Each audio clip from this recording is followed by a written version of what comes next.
नाज़रीन आदाब, अली वारसी एक मरतबा फिर नया दौर के प्लेटफॉर्म से आपके सामने हाजिर है और आज हेडलाइंस में हमारे पास 3 बड़ी खबरें, हमेशा 3 बड़ी खबरें होते हैं, कभी कभार ज़्यादा भी होती हैं, लेकिन आज भी हमारे पास 3 बड़ी खबरें हैं और इनमें से सबसे पहली जो है वो पाकिस्तान के इकोनॉमिक रिवाइवल की खबर है।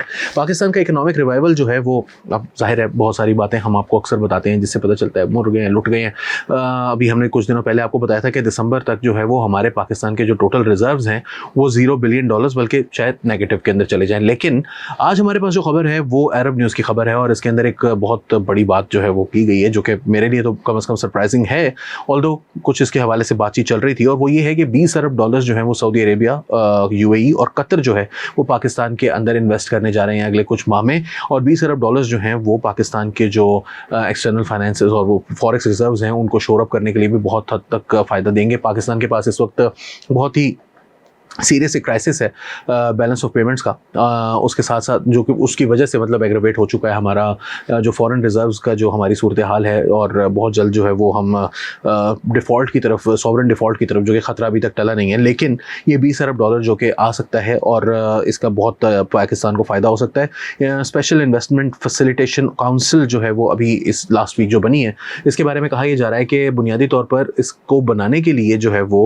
यूएई, कतर और सऊदी अरेबिया और चाइना की तरफ से काफ़ी प्रेशर था। चाइना का उसके अंदर इतना ज़्यादा वो दबाव नहीं था, लेकिन बाकी ये जो 3 हमारे ब्रदर इस्लामी मुल्क हैं इनकी तरफ से अलबत्ता ये ज़रूर कहा जा रहा था कि भाई पाकिस्तान के अंदर इतनी इकोनॉमिक इंस्टेबिलिटी है कि हम इस हवाले से यहाँ पर फाइनेंस करने से, यहाँ पर हम इन्वेस्टमेंट करने से हम कतराते हैं। और उसकी वजह ये कि हम यहाँ पर इन्वेस्टमेंट करें और फिर हुकूमत चली जाए और फिर नई हुकूमत आए तो फिर हम करेंगे क्या। यही बात जो है वो चाइना भी मुख्तलिफ अल्फाज में माजी में कहता रहा है कि जनरल बाजवा के बारे में उन्होंने कहा कि इनकी वजह से जो है वो पाकिस्तान का ये कुछ इस तरह की खबरें थी डिप्लोमेटिक सर्कल्स में कि जनरल बाजवा की वजह से पाकिस्तान का सीपेक जो है वो इमरान खान के दौर के अंदर स्टॉल हुआ। और नवाज शरीफ साहब जब तक हुकूमत में रहे थे तब तक उनके ऊपर भी राहील शरीफ का बड़ा प्रेशर था कि इसकी एक अथॉरिटी बनाएं और उसका एक जनरल जो है रिटायर्ड वो सरबरा होना चाहिए। लेकिन नवाज शरीफ ने उस प्रेशर को बर्दाश्त किया, उसको एक अथॉरिटी नहीं बनाया, उसको प्लानिंग एंड डेवलपमेंट कमीशन के अंडर ही रखा, प्लानिंग एंड डेवलपमेंट मिनिस्ट्री के अंदर रखा। एहसन इकबाल साहब भी उसको लीड करते रहे। लेकिन इमरान खान साहब जैसे ही आए, इमरान खान साहब ने उसके बाद उसको सीपेक अथॉरिटी में भी तब्दील किया। सीपेक अथॉरिटी का सरबरा जो है वो आसिम सलीम बाजवा साहब को लगाया भी गया एंड इवेंचुअली आपके सामने फिर जिस तरह से उसको स्टॉल किया गया सीपेक के सारे प्रोजेक्ट्स को, तो वो भी आपके सामने ही है। लेकिन यहाँ पर जो सूरत हाल है वो ये है कि राना एहसान अफजल साहब जो हैं, जो कि प्राइम मिनिस्टर शहबाज शरीफ साहब के कोऑर्डिनेटर हैं ऑन कॉमर्स एंड इंडस्ट्री, उन्होंने अरब न्यूज़ से बात करते हुए ये कहा है कि डिपॉजिट्स और लोन्स की हम जो है वो बड़ी कोशिश कर रहे थे पिछले काफ़ी अरसे से, लेकिन अब से हमें जो है वो इन्वेस्टमेंट्स की मुख्तलिफ फील्ड्स के अंदर जो है वो आई हैं। उन्होंने कहा कि ये जो गवर्नमेंट्स हैं तीनों, सऊदी अरेबिया, यूएई और कतर, ये ऑलरेडी कर चुकी हैं, प्लेज कर चुकी हैं, $20 बिलियन से ऊपर की इन्वेस्टमेंट को प्लेज कर चुकी हैं। और अब क्योंकि ये जो बनी है special investment facilitation council SIFC, इसकी वजह से इनमें तेज़ी से जो है वो काम बढ़ने की उम्मीद है। साथ साथ ये भी मैं आपको बता दूं कि उन्होंने कहा है कि energy, agriculture, construction of dams, education और हेल्थ, ये 5 फील्ड्स हैं जिसके अंदर वो कहते हैं कि ये काम किया जा सकता है। एनर्जी ही मेनली होता है, तीनों मुल्क जो है वो एनर्जी वाले हैं तो ये एनर्जी ही करेंगे। लेकिन आपको मैं ये बता दूं कि ये जो आर्मी है ना, ये इसका एक पाकिस्तान का एक बड़ा कैच है। पाकिस्तान का कैच ये है कि आर्मी जो है ना वो जिस काम में पड़ जाए ना, उसके बाद फिर आर्मी के जो मफादात होते हैं ना वो तमाम चीज़ों से ऊपर चले जाते हैं। जब आर्मी ये फैसला कर ले कि ये चीज़ रोकनी है क्योंकि हमारा मफाद इसमें नहीं है, तो फिर वो चीज़ रुकेगी। वो चाहे सीपेक हो, चाहे वो इंडिया पाकिस्तान की ट्रेड हो, चाहे वो अफ़गानिस्तान पाकिस्तान की ट्रेड हो, चाहे वो ट्रांजिट ट्रेड हो between India, Pakistan, Afghanistan, Iran, China, जो भी हो, जब एक मरतबा वो फैसला कर लें तो फिर, और यहाँ पर मामला इसी वजह से स्टॉल होने के चांसेस कम हैं कि इसकी गारंटर ही आर्मी है। लेकिन क्या आर्मी के इंटरेस्ट किसी टाइम पर इसके साथ क्लैश हो रहे होंगे तो आर्मी छोड़ेगी? अल्लाह बेहतर जानता है, मेरा तो नहीं ख्याल।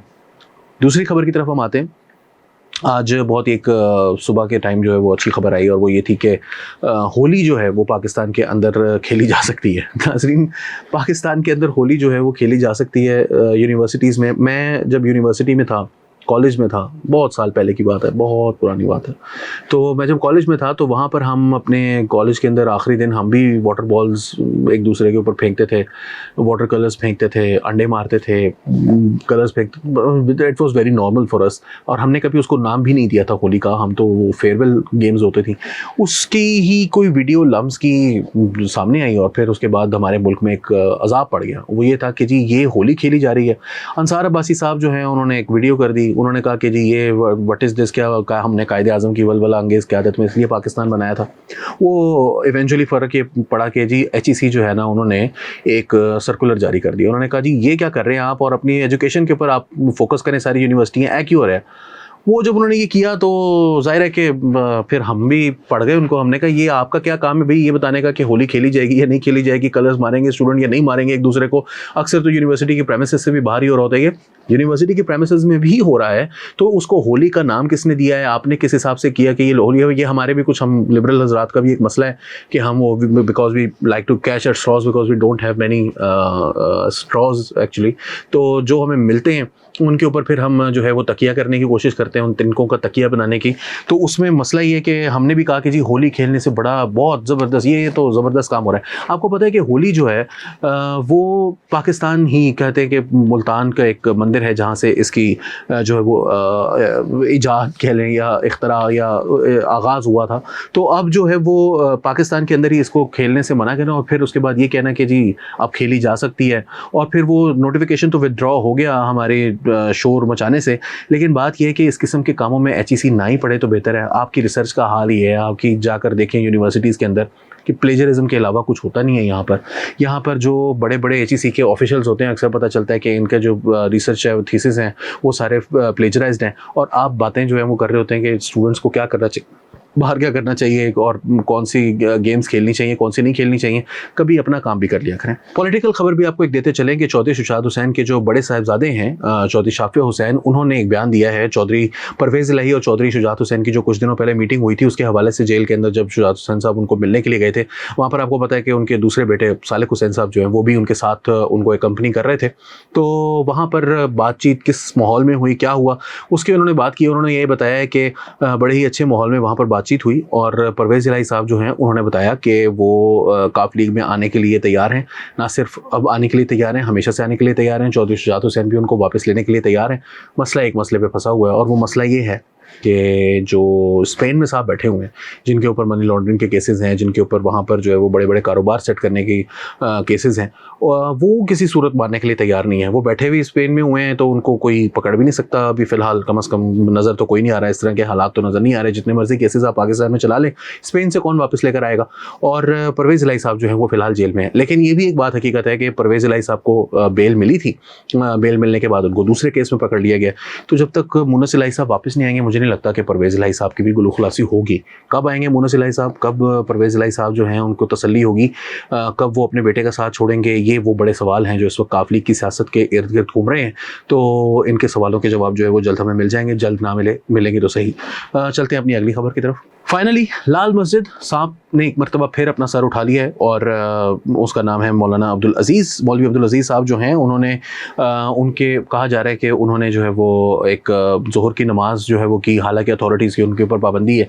ये भी वैसे अभी शायद लोगों को पता चला है कि अथॉरिटीज़ ने उन पर पाबंदी लगाई हुई है, हालांकि अथॉरिटीज़ ने उनके ऊपर कई साल से पाबंदी लगाई हुई है, और वो कई साल से लाल मस्जिद के अंदर, जामिया हफ्सा के अंदर जुम्मा पढ़ाते रहे हैं। कोविड के दिनों में जब पूरे पाकिस्तान में जमात पर पाबंदी थी, ज़ोहर की नमाज की जमात के ऊपर भी पाबंदी थी, जुम्मे की नमाज की जमात पर भी पाबंदी थी, उस टाइम पर भी पढ़ाते रहे। तो अब एक मरतबा फिर जो है वो उनकी कहा जा रहा है कि CTD ने अरेस्ट करने की कोशिश की और उन्होंने किसी तरीके से एवेड कर दिया। लेकिन कहा यह जा रहा है कि उनकी तरफ से तो ये कहा जा रहा है कि जी उनको पकड़ने की कोशिश की गई, लेकिन हमारे जो मौलवी अब्दुल अजीज़ साहब हैं वो कराटे के क्योंकि मास्टर हैं, तो इस वजह से वो वहाँ से निकलने की कोशिश कर रहे थे। लेकिन जो डॉन है वो ये कह रहा है कि उन्होंने रिकॉर्ड किया है CTD के ऑफिशियल्स को, जिनका ये कहना है कि उन्होंने CTD ऑफिशियल्स के ऊपर गोलियां चलाई और उन्होंने फायरिंग खोली, जिसकी वजह से उन्होंने ये नहीं किया क्योंकि उनको ये ऑर्डर्स नहीं थे कि वो जवाबी तौर पर फायरिंग कर सके। उनका सिर्फ ऑर्डर्स ये थे कि उनको पकड़ना है। और उन्होंने जो है वो इस हवाले से मसला जो हो रहा है वो ये हो रहा है कि एक प्लॉट है जो कि बिल्कुल साथ ही है लाल मस्जिद के, और उधर जो है वो बच्चों की लाइब्रेरी थी,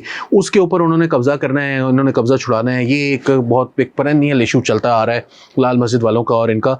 तो CTD CTD जो अब वो इसमें जो खबर है ना वो असल में ये नहीं है, क्योंकि मेरे ख्याल में तो मौलवी अब्दुल अजीज़ साहब हर वक्त ही एक्टिव होते हैं, ये पता नहीं CTD कब एक्टिव हो जाती है अचानक, उनके ऊपर पाबंदी है मेरा तो ख्याल है, वो कहीं से एकदम से निकल आते हैं। तो उनकी जो भतीजी हैं गालिबन उम्मे हसन साहिबा, जो कि अब्दुल रशीद गाजी साहब जो कि कत्ल हो गए थे लाल मस्जिद ऑपरेशन के दौरान, अब्दुल रशीद गाजी साहब की जो दुख्तर मोहतरमा हैं उन्होंने एक वीडियो की है, और उस वीडियो के अंदर उन्होंने बिला वजह, मतलब CTD से कोई फड्डा हुआ है और उन्होंने बिला वजह ना बीच में कादियानी नवाज़ और शिया नवाज़ उसके अंदर जो है वो अपने जो उनका विट्रियल उनका वैसे है वो उन्होंने शुरू कर दिया कि जी ये जो है ना वो हमारे साथ ये कर रहे हैं। भाई आपके ज़मीनों के कब्ज़े हैं, आप दहशतगर्दी में मुलव्वस हों, आप जो है वो तालिबान को अभी भी वो तारीख़ तालिबान पाकिस्तान से इस वीडियो के अंदर भी जिसके अंदर वो कह रही है कि CTD का हमारे साथ मसला है, शिया नवाज़ और कादियानी नवाज़ CTD का हमारे साथ मसला है, अभी भी वो तहरीक तालिबान पाकिस्तान को ये कह रही है कि CTD वाले यानी कि लॉ एनफोर्समेंट एजेंसीज के कोई भी लोग जहां पर भी मिलते हैं आपको, उनको आप चुन चुन कर मारे, उनको कत्ल करें। उन्होंने कहा कि एक अब्दुल अजीज़ का बदला क्या, एक एक बच्चे का हमारा बदला जो है वो 1-1 हज़ार से बदला लेंगे, पहले भी ले चुके हैं, क्योंकि इन्होंने कोई तकरीबन 60-70 हज़ार जो है वो दहशतगर्दों ने पाकिस्तान के अंदर लोगों को मारा है। तो अब ये उसको एक मरतबा फिर से थ्रेटन कर रहे हैं 2000 फिर उन्होंने कल जो है वो इस्लामाबाद के अंदर हाईवे को ब्लॉक कर दिया और वहाँ पर वो काफ़ी देर तक नारेबाजी करते रहे, वैंडलिज्म शुरू कर दिया, लोगों की गाड़ियों को तबाह करते रहे, उनकी गाड़ियों पर डंडे बरसाते रहे।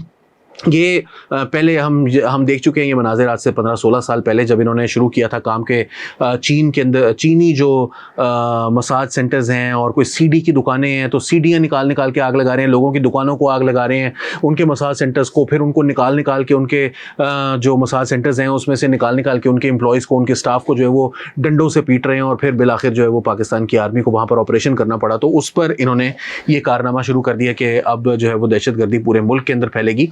तो ये दहशतगर्दी जो है वो इनका फैलाना अपनी जगह, असल मामला ये है कि हमारी जो अथॉरिटीज़ हैं वो इनके ऊपर उस तरह से हाथ डालती ही नहीं है जिस तरह से डलना चाहिए।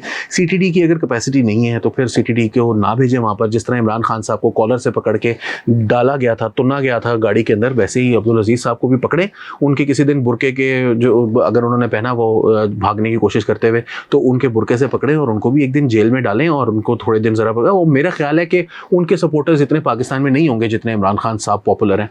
तो आपको भी थोड़ा सा जो है वो ज़रा जी कड़ा करके मैं army chief general Asim Munir साहब से गुजारिश करूंगा कि आप जो है वो पाकिस्तान के अंदर इस किस्म के कामों को रोकना चाहते हैं, अगर रियासत की रेट कायम करने के लिए आप कोशिश कर रहे हैं तो वो सिर्फ इमरान खान ने चैलेंज नहीं की भी, इन लोगों ने भी कई सालों से रेट चैलेंज कर रखी है। और जब तक आप इनको नहीं पकड़ेंगे, इमरान खान को पकड़ना, इमरान खान जैसे किसी भी और शख्स को पकड़ना उस वक्त तक एक ला हासिल एक्सरसाइज होगी और उसकी लेजिटिमेसी नहीं होगी जब तक आप इन एसेट्स को नहीं पकड़ेंगे। दोनों एसेट्स को पकड़ें सर, दोनों एसेट्स को पकड़ने की ज़रूरत है। अली वारसी को नया दौर के प्लेटफॉर्म से इजाज़त दीजिए। आदाब।